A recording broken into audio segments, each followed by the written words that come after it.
Hello ভাই, কি অবস্থা সবার? আশা করছি সবাই অনেক ভালো আছেন।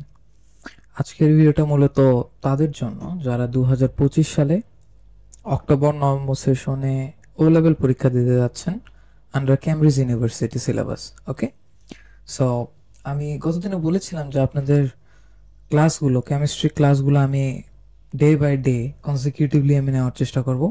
সো তারই ধারাবাহিকতায় আজকে আমাদের প্রথম ক্লাস। তো আমি যেটা মনে করি সেটা হচ্ছে, প্রথমে আমাদেরকে আহ, পড়াশোনায় যাওয়ার আগে আমাদের একটা জিনিস মাসে ভালো করে বুঝে নেওয়া উচিত যে আমাদের সিলেবাসটা আসলে কি রকম। 2023-24-25, মানে 23-24 এবং 25-এর সিলেবাসটা কিন্তু অলরেডি দেওয়া আছে। তো আমরা একটু সেটা দেখে নেই। হ্যাঁ, sorry, if I can find it here. Yes, O level is it? Okay, alright, we have the syllabus here. তো আমরা যদি এখানে খেয়াল করি, আমাদের প্রথমে যে কন্টেন্ট ওভারভিউটা দেওয়া আছে, তার আগে আমরা একটু কন্টেন্ট ওভারভিউটা দেখব। আচ্ছা, এখান থেকে কন্টেন্ট ওভারভিউ দেখলে আমরা দেখতে পাচ্ছি এখানে উই হ্যাভ 12 চ্যাপ্টার্স। ওকে, আমাদেরকে 12টা চ্যাপ্টার পড়তে হবে। So get ready for it. এর পাশাপাশি আমাদেরকে এই 12টা চ্যাপ্টার কি কি ইউনিটস গুলো আমাদেরকে পড়তে হবে সেগুলো কিন্তু নিচে ইনক্লুড করা আছে। পাশাপাশি আমরা যদি অ্যাসেসমেন্ট ওভারভিউ দেখি, এখানে দেখো লেখা আছে অল ক্যান্ডিডেটস টেক 3 পেপার্স। অবশ্যই 3টা পেপার নিতে হবে। Here you have 1 paper, 2 paper, 3, 4। Okay, এর মধ্যে you have to take any 3। আর আমরা বাংলাদেশ থেকে যেটা সাধারণত নিয়ে থাকি সেটা হচ্ছে paper 1, which is multiple choice, paper 2 for theory, আর একটা হচ্ছে পেপার 4 অল্টারনেটিভ টু প্র্যাকটিক্যাল। আমরা কিন্তু ওই প্র্যাকটিক্যাল টেস্ট ল্যাবে যেভাবে আমরা দিই না, আমাদের পরীক্ষায় সাধারণত আমরা অল্টারনেটিভ টু প্র্যাকটিক্যালটাই আমরা ইউজ করি যখন আমরা পরীক্ষার রেজিস্ট্রেশন করি আর কি। তো যাই হোক, এখানে আমরা যদি দেখতে পাচ্ছি পেপার 1-এ 1 ঘন্টা সময়, we have on 1 hour, we have to answer 40 marks. Okay, so 44 portion multiple choice questions থাকবে, সেখানে আপনাকে 40 মার্কের অ্যান্সার করতে হবে উইদিন 1 আওয়ার।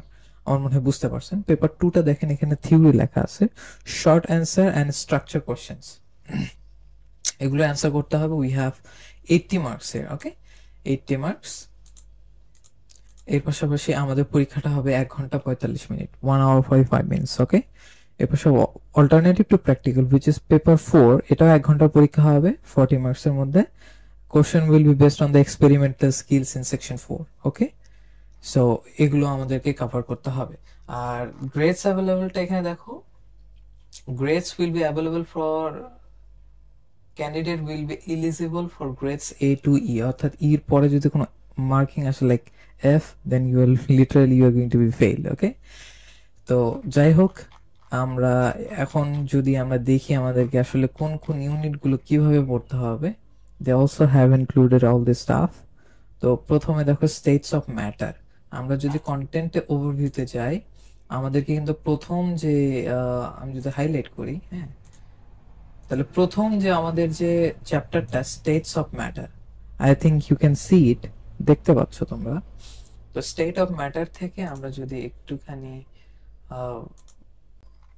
হ্যাঁ, এই যে এখানে, সো প্রথমে যেটা আছে সেটা হচ্ছে কি দেখো, স্টেটস অফ ম্যাটার থেকে সলিড লিকুইড গ্যাসের স্টেট গুলো আমাদেরকে ভালো করে বুঝতে হবে। প্রথম যে ইউনিটটা আছে, ইউনিট 1.1, সেখানে আছে state the distinguishing properties of solids, liquids and gases. Okay, তো চলেন এটা আমরা আজকে একটু কভার করার চেষ্টা করি বা বোঝার চেষ্টা করি। তো ওকে, ডিরেক্টলি আমি এখানে যাব। এখানে আমার একটা সুন্দর করে একটা নোট তৈরি করা আছে। আচ্ছা, states of matter, দেখো state the distinguishing properties of solids, liquids and gases. So let's start off with this. প্রথমে আমরা জানি, আমাদেরকে একটুখানি জেনে নেওয়া দরকার স্টেটস অফ ম্যাটার, যেহেতু what the word matters mean, I mean ম্যাটারটা আসলে কি। ম্যাটারটা বাংলায় বলা হয় পদার্থ। তো পদার্থ তাকেই বলে যেটা একটা ভর আছে এবং যেটা জায়গা দখল করে। ইংলিশে যদি আমরা লিখতে চাই, matter is something that has mass and occupy space or take up space, মানে যেটা জায়গা দখল করে, একটু জায়গা নেয়, সেটাকে বলা হচ্ছে matter. Okay, matter is made of tiny particle which is call atom and also can be molecule. ঠিক আছে, মলিকিউল গুলো একসাথে হয়ে একটা ম্যাটার তৈরি করে। সো ম্যাটার ম্যাটারের স্টেট গুলো যদি আমরা দেখি, there are three classical states of matter which is solid, liquid and gas.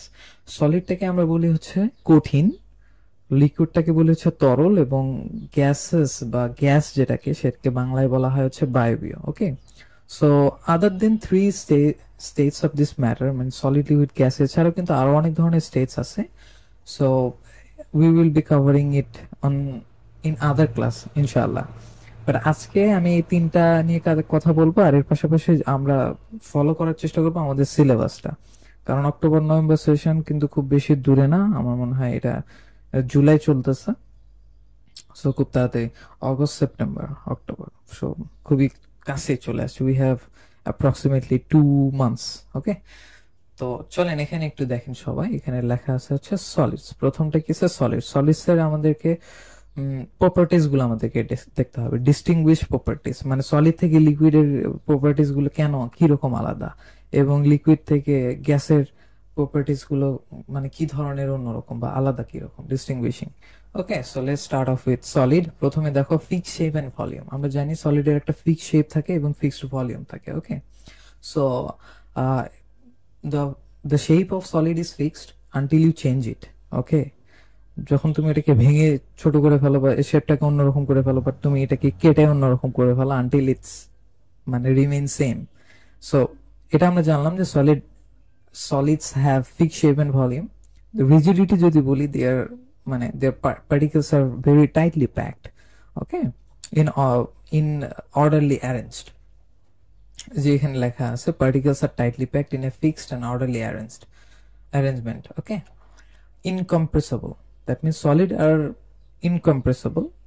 সেটা কি রকম? cannot be compressed easily due to minimal space between particles। আমরা যদি এখানে খেয়াল করি, হ্যাঁ, এই যে এখানে দেখো I have written এই যে সলিডের যে পার্টিকেল গুলো আছে, তাদের পার্টিকেল গুলো কিরকম টাইটলি প্যাকড এবং অ্যারেঞ্জড সেটা কিন্তু আমি এখানে দিয়ে দিছি।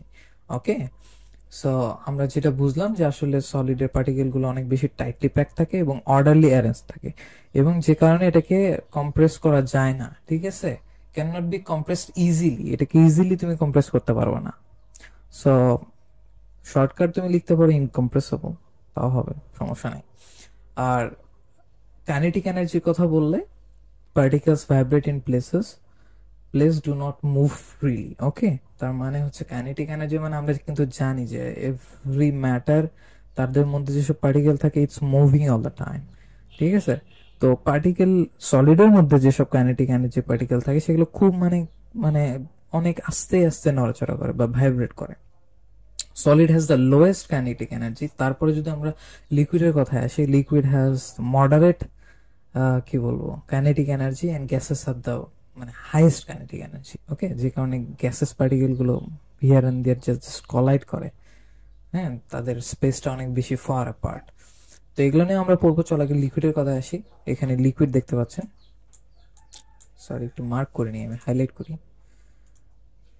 This is liquid. Okay, liquid. তো লিকুইডের কথা বললে সে definite shape, definite volume, indefinite shape. তার মানে they have fixed volume but they don't have fixed shape, because আমরা লিকুইড যে কোনো একটা কন্টেনারের মধ্যে যদি রাখি, যে কোনো একটা কন্টেনার বা পাত্রের মধ্যে রাখি, it will take up the shape of that container, right? So এটা কিন্তু সেই কন্টেনারের শেপটাই কিন্তু নেয়, যে কারণে এটার ফিক্সড ভলিউম থাকলে ফিক্সড কোনো শেপ নেয় লিকুইডের। এটা খুবই ইজি, এটা তোমরা সবাই জানো। Fluidity, particles can slide past each other allowing flow. তার মানে যেহেতু পার্টিকেলস গুলো একটার উপর একটা স্লাইড করতে পারে, it allows particle to flow actually. Okay, তো এটা জানলাম। আর কম্প্রেসিবিলিটির কথা যদি আসি, it is almost impossible, slightly more compressible than solids. এটা একটু মানে সাংঘর্ষিক হয়ে গেল যদিও কথাটা, তো তোমরা এটা মাথায় সেভ করে রাখো, স্লাইটলি কম্প্রেসিবল লিকুইডের কথা যদি আসি। কারণ তাদের যে পার্টিকেলস গুলো তোমরা দেখতে পাচ্ছ, এখানে দেখো, এই যে এখানে পার্টিকেল গুলো আমি দিয়ে দিছি, এগুলো কিন্তু খুব বেশি মানে মানে সলিডের মতো অ্যারেঞ্জলি প্যাকড না পার্টিকেল গুলো। ওকে, র্যান্ডমলি অ্যারেঞ্জ করা আছে, ঠিক আছে। আর পার্টিকেলস গুলোর মধ্যে কিন্তু স্পেস আছে একটু, যে দেখতে পাচ্ছ স্পেস। সো এটাকে যদি কম্প্রেস করা হয়, ডেফিনেটলি এটাকে কম্প্রেস করা সম্ভব। এটা জেনারেলি কিন্তু আমরা বুঝতে পারতেছি। এবার দেখো কাইনেটিক এনার্জি কথা বলে, যে আমি যেটা বললাম যে liquids have moderate kinetic energy. Okay, এটা মাথায় রাখবা। এবার আসো গ্যাসের কথা। আমরা যদি গ্যাসের কথা বলি, এখানে গ্যাস দেখতে পাচ্ছ তোমরা সবাই, গ্যাস। হ্যাঁ, okay, gases no definite shape and volume, এটা মাথায় রাখবে। This is very common thing যে আসলে গ্যাসের কোনো ডেফিনিট শেপ বা ভলিউম হয় না। হাই কম্প্রেসেবল, ইয়েস ডেফিনেটলি, গ্যাসটাকে অনেক বেশি হাইলি কম্প্রেসেবল হয়। আর কাইনেটিক এনার্জি বললাম, যেহেতু gases have the most kinetic energy. ঠিক আছে, কেন? Particles move rapidly and independently in all directions. Okay, low density gases are much less dense are solids and liquids, definitely এগুলো কিন্তু তোমার হচ্ছে লেস ডেন্স হয়, বা ঘনত্বটা কিন্তু গ্যাসের কম হয়। ঠিক আছে, তো এরপরে যদি আমরা আসি, এটা শেষ আমাদের distinguishing properties of solid liquids and gases, এটা আমাদের শেষ। আমরা যদি এটা 1.2 তে আসি, দেখো এখানে describe the structure of solids liquids and gases in terms of particle separation, arrangement and motion. Same thing, যদি আমরা ডিস্টিংগুইশিংটা ভালো করে বুঝতে পারি, তাহলে আমাদের জন্য এই ব্যাপারটা বোঝা অনেক ইজি হবে। যেমন ধরো description of structures of solid liquids and gases in terms of particle separation, arrangement and motion. Particles গুলো কি ধরনের সেপারেশন করা যায়, কিভাবে অ্যারেঞ্জমেন্টটা আসলে কেমন থাকে, এবং মোশনটা তাদের কেমন থাকে, অর্থাৎ সলিড থেকে লিকুইড, লিকুইড থেকে গ্যাসের তাদের যে পার্টিকেল মোশনটা এটা কেমন থাকে, সেটা আমাদেরকে একটুখানি বুঝতে হবে। তো আমরা যদি ডিস্টিংগুইশিং প্রপার্টিস যদি এখন একটু ভালো করে বুঝে আসি, এখানে মোটামুটি আমাদের 60 to 70% আমাদের বোঝা অলরেডি হয়ে গেছে। তো চলো আমরা একটু বোঝার চেষ্টা করি। এখানে বলা আছে সলিডস সেপারেশনটা, যদি solids are very close together, particles are very close together, এটা আমরা জানি। অ্যারেঞ্জমেন্ট ফিক্সড অর্ডারলি প্যাটার্ন, তার অর্ডারলি প্যাটার্নে অ্যারেঞ্জ থাকে, কিন্তু এটা আমরা যে উপরে যে ছবিটা আছে সলিডের কিন্তু পার্টিকেলস এর যে যে ছবিটা এখানে দেওয়া আছে, এটা দেখলে আমার মনে হয় আশা করি তোমরা ভালো করে বুঝতে পারবা।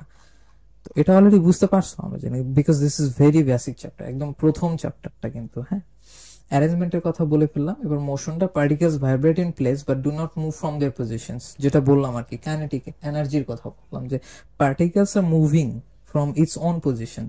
কারণ পার্টিকেলস যেহেতু tightly packed, it cannot move freely, solids এর কথা যদি বলি। আর লিকুইডের কথায় আসি আমরা, লিকুইডের কথা যদি সেপারেশনস, এখানে দেখো দেওয়া আছে, পার্টিকেলস আর ক্লোজ, এই যে particles R close but with small gaps allowing movement. হ্যাঁ, এটা তো আমরা জানি যে পার্টিকেলস এর মধ্যে ছোট্ট মানে ক্লোজ থাকে, তারপর কিন্তু তাদের মধ্যে ছোট্ট একটা গ্যাপ আছে। এই গ্যাপটা তাদেরকে কি করে, it helps them to slide one another, একটার উপর একটা স্লাইড করতে পারে। That's why it can flow actually. অ্যারেঞ্জমেন্টের কথা বললে দেখো, অ্যারেঞ্জমেন্টের কথা এখানে লেখা আছে random with a fixed pattern, সেগুলো কিন্তু র্যান্ডম। ঠিক আছে, প্যাটার্নটা সেম থাকে but they are random actually. মোশনটা, particle move past each other allowing flow but still staying close, যেটা আমি বললাম আপনাদেরকে। আবার গ্যাসেসের কথায় আছে, পার্টিকেলস আর ফার অ্যাপার্ট, এদের গ্যাসেস একটু খেয়াল করেন সবাই, particles are far apart compare to solids and liquids. Solid আর লিকুইডের তুলনায় কিন্তু তাদের পার্টিকেল গুলো is more far apart. Okay, অ্যারেঞ্জমেন্টের কথা বলি, random and widely spaced, they are random মানে ওয়াইডলি স্পেস আছে তাদের মধ্যে। মোশনটা, particles move rapidly in all directions with high energy, frequently colliding with each other and the container wall.